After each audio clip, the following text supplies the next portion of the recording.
بسم اللہ الرحمن الرحیم۔ السلام علیکم۔ آج میں آپ کو بتاؤں گی کہ حضرت آدم علیہ السلام جنت میں کتنا عرصہ ٹھہرے۔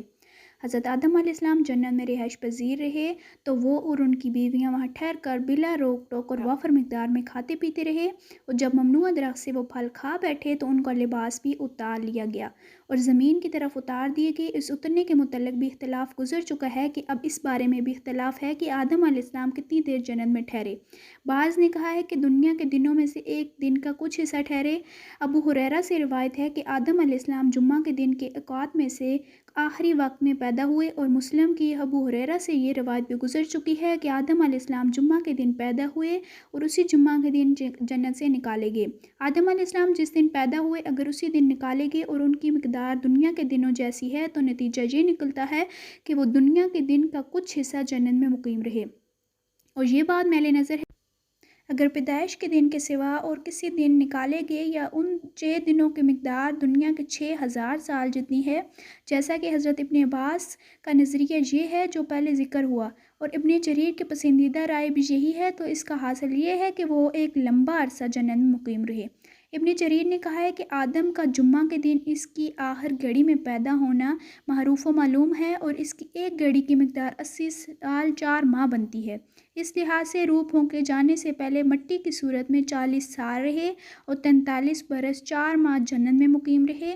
اس کے بعد زمین کی طرف اتارے گئے۔ حضرت عطا بن رہا سے مروی ہے کہ جب آدم علیہ السلام زمین پر اتارے گئے تو ان کے پاؤں زمین پر اور سر آسمان پر تھا، پھر اللہ نے ان کا قد کم کر کے 60 ہاتھ کر دیا۔ حضرت ابن عباس سے بھی اسی طرح مروی ہے، لیکن یہ بات میل نظر ہے اور ٹھیک معلوم نہیں ہوتی، کیونکہ بخاری و مسلم کی ابو ہریرہ سے مروی روایت ہے جو پہلے گزر چکی ہے کہ رسول اللہ صلی اللہ علیہ وسلم نے فرمایا کہ آدم علیہ السلام کا قد 60 ہاتھ تھا۔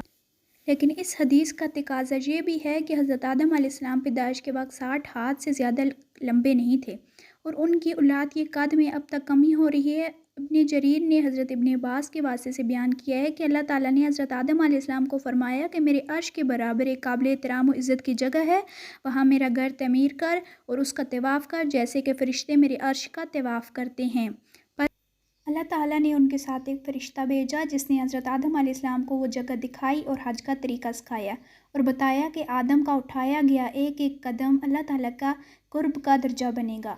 اور انہی ہی سے روایت ہے زمین میں سب سے پہلے آدم علیہ السلام کو دنیا میں وہ چیز کھانے کو ملی، وہ یہ تھی کہ جبرائیل علیہ السلام ان کے پاس 7 دانے گندم کے لائے۔ حضرت آدم علیہ السلام نے پوچھا یہ کیا ہے؟ جبرائیل نے کہا کہ یہ اس درخت میں سے ہے جس کو کھانے سے آپ کو روکا گیا تھا۔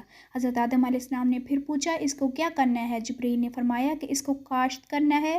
حضرت آدم علیہ السلام نے اس کو کاشت کیا تو ہر دانہ 1,00,000 کی مقدار سے زیادہ تھا، پس وہ اگا، پھر بڑھا، پھر انہوں نے اس کو کاٹا اور اگایا، پھر اس کو اڑا کے غلے سے بھوسے کو الگ کیا، اس کو پیسا، پھر آٹا گوندا اور روٹی پکائی، اتنی تھکن محنت و مشقت کے بعد کھانا کھایا۔ اللہ تعالیٰ کا یہ فرمان ہے تو یہی کہیں تم دونوں کو جنت سے نکلوا نہ دے، پھر تم تکلیف میں پڑ جاؤ۔